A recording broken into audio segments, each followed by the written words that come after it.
Pajami, Oaxaxi, Pacabajacobatsi, Tajitaneja. Ajena Matacabi, Pejanialibaisi, Neja. Yo trabajo con unos pueblos que para decir tierra dicen madre, para decir madre dicen ternura y para saludar dicen mi otro corazón. Hoy ustedes son mi otro corazón.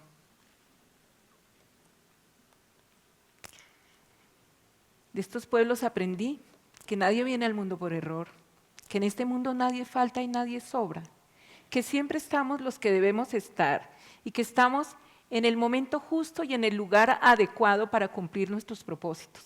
Así que hoy, para ustedes y para nosotros, es el momento justo y el lugar adecuado para algunos propósitos.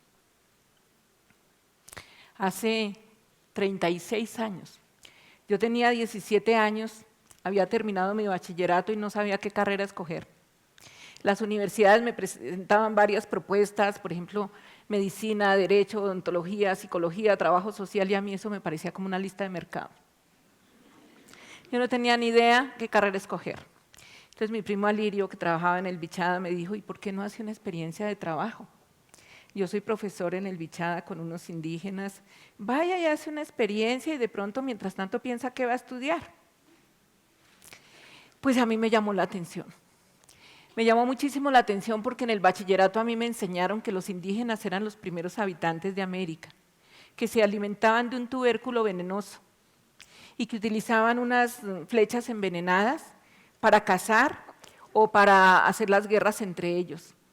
Y yo había leído un texto de 1545 de Ginés de Sepúlveda que decía que los indios eran tan inferiores a los españoles como las mujeres a los varones, como los niños a los adultos o como los monos a los seres humanos.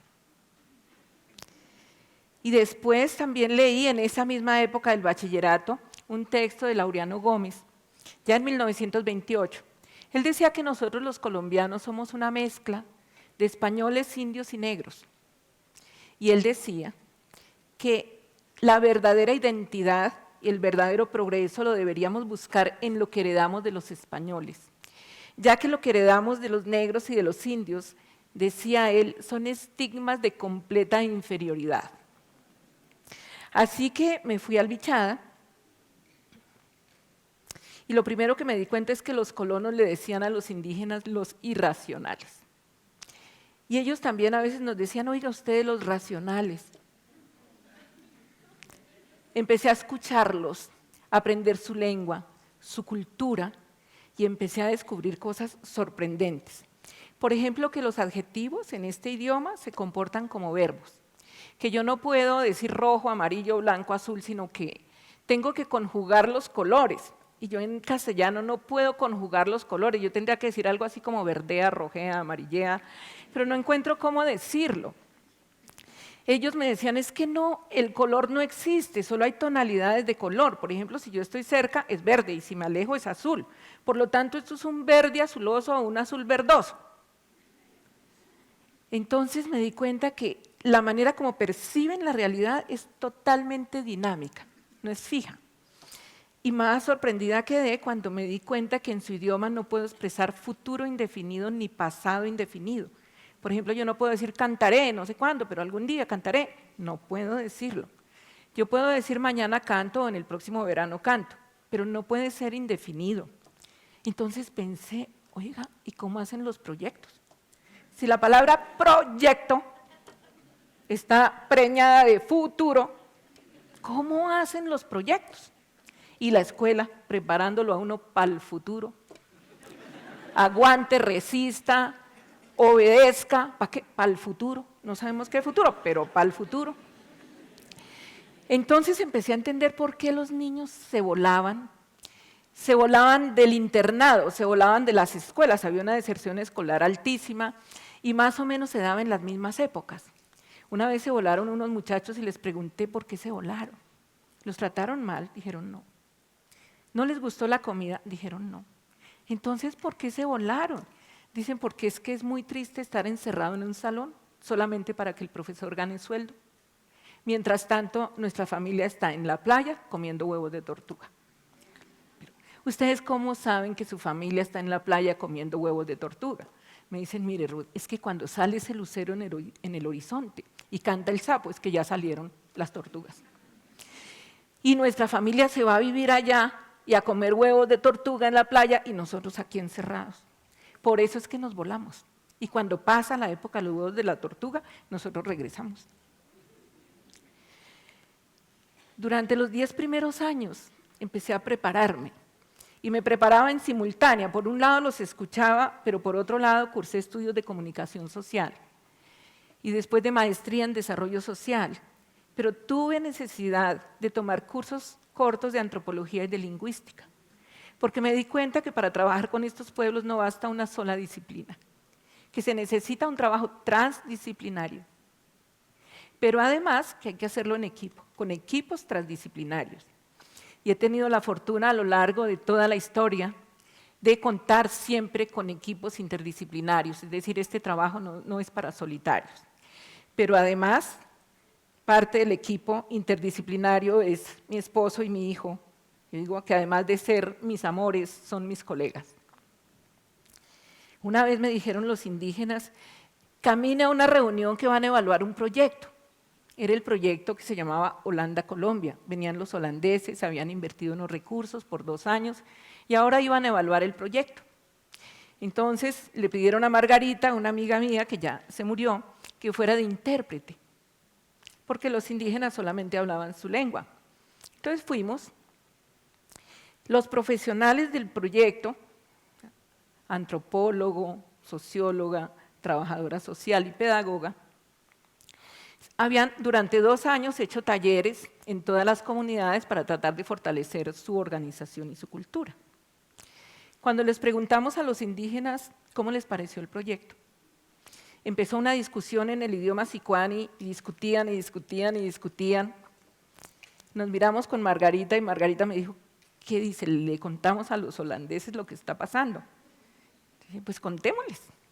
Entonces Margarita dice, vea, los profesionales estuvieron haciendo talleres de formación, pero los indígenas esperaban y están muy bravos, porque desde el comienzo les ofrecieron talleres y ellos están esperando, y 2 años después no han podido reparar ni sus bicicletas ni sus motos, porque no han cumplido nada. Nunca se me olvida la cara de este holandés. Dijo, hasta aquí termina el proyecto. No es posible que en 2 años no se hayan podido poner de acuerdo en la palabra fundamental.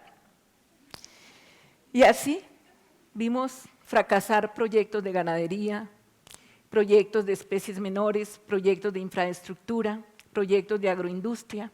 Las entidades los entregan con un sentido de futuro, las comunidades los reciben con un sentido de presente, y ya ustedes imaginan la diferencia que puede haber en los resultados.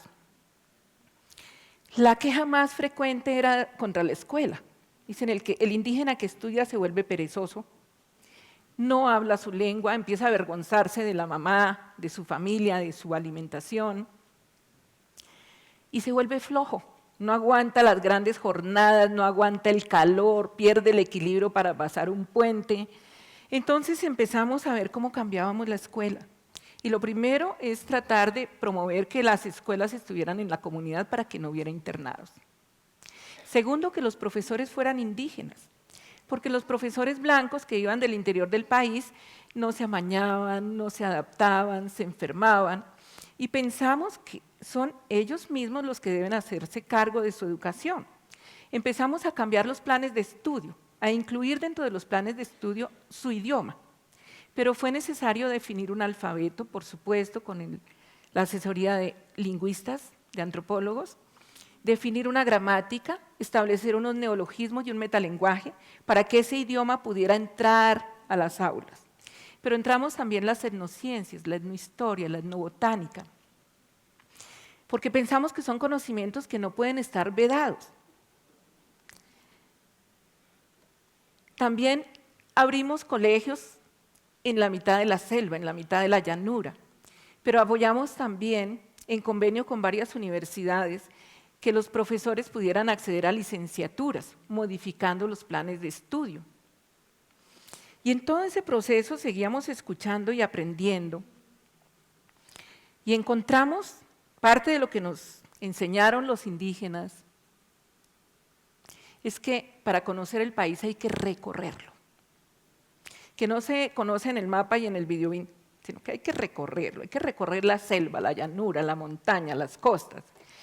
Y allí empezamos a descubrir una Colombia espectacular, una Colombia próspera, con hidrocarburos, con minería, una Colombia con entidades territoriales, una Colombia con grandes proyectos forestales y, entre otras cosas, uno de los países más felices del mundo. O sea, no, pues esto es un paraíso espectacular.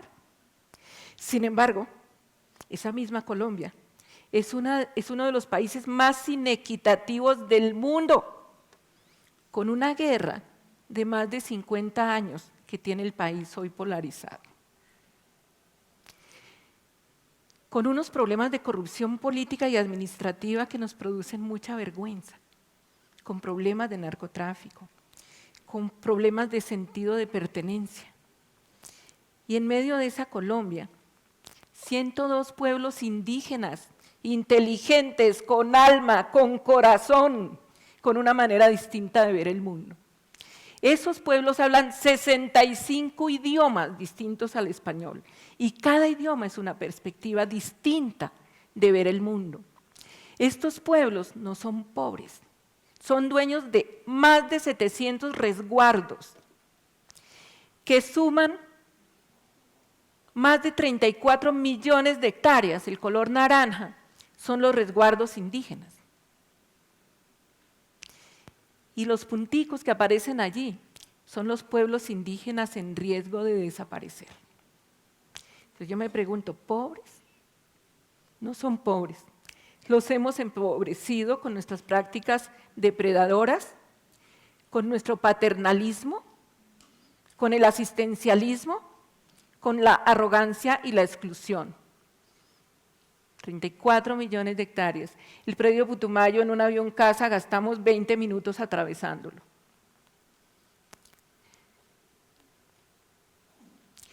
Estos pueblos nos decían, pero ¿ustedes qué entienden por escuela? Nosotros vemos que ustedes entienden por escuela como las casas, los salones, los profesores. Sean los indígenas y para nosotros la escuela es el río, es la selva, es la llanura, es la comunidad, es la maloca. Decían, para nosotros la escuela es la vida. Y la vida tiene positivo y negativo y la tarea de la gente es aprender a equilibrar todo eso. Entonces, decidimos de la mano de sus organizaciones indígenas y de sus líderes salir a las comunidades a trabajar con la vida. Tenemos un programa de protección de la niñez y de formación de familias. ¿Y qué hacemos con ellos? Recuperar prácticas culturales, disminuir la mortalidad por desnutrición y por enfermedades prevenibles. Los índices son vergonzosos. Disminuimos también el maltrato intrafamiliar, pero también trabajamos para minimizar los efectos del conflicto armado en estos niños. Todos los problemas del país atraviesan los territorios indígenas y atraviesan su población. Niños indígenas que han sido asesinados, heridos, huérfanos o reclutados por distintos actores. El 11% de los menores reclutados son indígenas. Hemos también encontrado casos de niños indígenas condenados al fusilamiento, algunos a los que no les hemos podido salvar la vida, a otros sí les hemos podido salvar la vida. Trabajamos también con sus autoridades indígenas. Si yo llego a una casa, hablo con el dueño de la casa y lo respeto. En cada resguardo hay autoridades, ellos son los dueños de la casa. Y si queremos hacer lo que sea, tenemos que contar con ellos. Entonces, ¿qué les enseñamos? Sus derechos fundamentales. Cómo hacer una tutela, qué es una acción de cumplimiento, qué es un derecho de petición, qué es una demanda, pero también que formulen sus planes de vida, sus proyectos, que los gestionen, que los ejecuten. Uno de los problemas que hemos visto a lo largo y ancho del país, que no es solamente en La Guajira, sino a lo largo y ancho del país, y ni siquiera es solo el país, es a lo largo y ancho del continente, es el hambre. Y viven en territorios amplios, tienen la mano de obra, tienen las herramientas, los conocimientos, las semillas. O sea, ¿qué les falta? Entonces ellos nos decían ganas. Hemos perdido el entusiasmo. Entonces nosotros revisamos el relato mítico de origen. Y ellos fueron creados para vivir en abundancia y para vivir de fiesta en fiesta, para que les sobre. Entonces, nos juntamos con ellos. Dicen, ¿qué juntamos? El esfuerzo, el sudor y la risa. ¿Para qué? Para producir abundancia. Sembramos con alma de abundancia. Hay que sembrar para el ladrón, para el ratón, para mí y para la fiesta. Que sobre. Profesionales con doctorado, con maestría, con especializaciones, con pregrado, volvimos a tocar la tierra con las manos, volvimos al hacha, al machete, al palín. Más de 600 familias y más de 3.000 hectáreas establecidas en la Amazonía peruana, colombiana y brasilera, sembrando más de 91 especies amazónicas. ¿Cómo lo hacemos? Con fiestas, con rituales, con conjuros, con grandes mingas. ¿Qué cosechamos? Identidad. Cosechamos afecto, cosechamos autonomía, cosechamos diversidad. Le apostamos a la cocina nativa, una cocina diversa, permanente, variada y saludable. Decía el viejito, yo quiero un discurso que se pueda comer. Deje que las yucas hablen por mí, deje que las piñas hablen por mí. Y estamos haciendo lo que nos dijo el abuelo. Estos pueblos son portadores de conocimientos milenarios. Y en los conocimientos más antiguos está la solución para los problemas más modernos. Pero los únicos y legítimos herederos son ellos. Y son ellos los que portan esos conocimientos. Y aquí llegamos a esa Guajira binacional, esa Guajira que duele, que arde. Más de 5.000 niños muertos de física hambre, porque falta agua, porque no hay comida. En una Guajira próspera, minera, con hidrocarburos, en una Guajira con energía eólica, en una Guajira turística. Estudié cómo estaba el Producto Interno Bruto. Y entre el 90 y el 2000, el Producto Interno Bruto de La Guajira es de 7,27, mientras que el nacional era de 4,5. ¿Qué está pasando? ¿Qué está pasando? Aquí está Marisela, 22 años. Murió hace 2 meses, después de una larga lucha contra el hambre. Ganó el hambre. La escuché. Siempre me dijo que quería vivir, que quería aprovechar su vida, que quería ver crecer a sus hijos. Y voló. Y cuando murió le dije, huele a un mundo donde el hambre no la alcance. Porque en este país y en La Guajira no hubo un lugar para Marisela. Cuando a mí me preguntan de qué mueren los guayú, yo digo, mueren de una enfermedad que padecemos en el país, una enfermedad contagiosa, una enfermedad compuesta por exclusión, por racismo, una enfermedad compuesta por corrupción, una enfermedad compuesta por indiferencia. La sociedad civil, con su silencio, con su indiferencia, ha permitido y es cómplice del holocausto, no solo en La Guajira, sino a lo largo y ancho de los territorios indígenas. ¿Qué hay que hacer? Escucharlos. Si hay un problema, lo analizamos con ellos y las soluciones las encontramos con ellos. No tenemos que pensar por ellos, tenemos que pensar con ellos y dejarnos guiar. Si estos pueblos desaparecen, es Colombia la que pierde, es la humanidad la que pierde. Y mientras haya excluidos, no habrá paz. Así lleguemos al plebiscito, así lleguemos a todos los acuerdos. Mientras haya hambre aquí o en cualquier lugar del mundo, no habrá paz. Y ustedes dirán, ¿pero qué podemos hacer nosotros? Yo aprendí de estos pueblos que los cambios comienzan en el corazón y en el pensamiento de los seres humanos. Y que lo que cambia aquí, cambia allá. Por eso les pido que se pongan de pie ya, hoy, todos, por favor.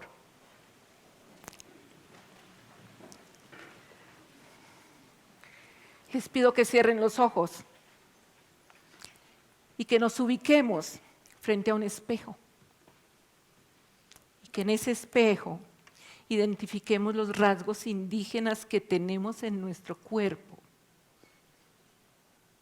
Los ojos, el cabello, la nariz, la piel, la estatura.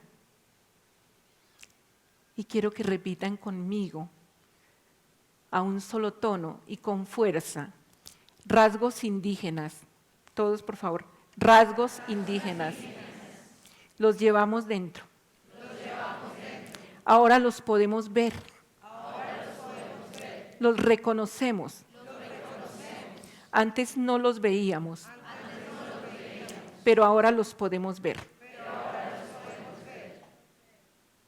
Aunque no somos españoles, reconocemos a los españoles en nuestro origen. Aunque no somos negros, reconocemos a los negros como parte de nuestro origen.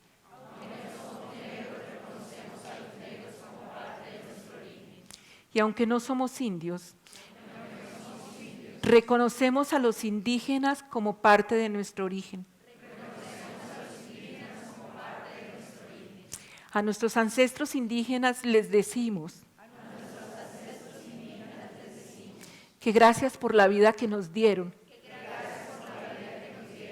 por el territorio que nos heredaron, que los reconocemos. Su esfuerzo valió la pena. Y en su honor y en su memoria, nos comprometemos a reconocer los pueblos indígenas de Colombia y del continente. Porque cuando los reconocemos, nos reconocemos a nosotros mismos.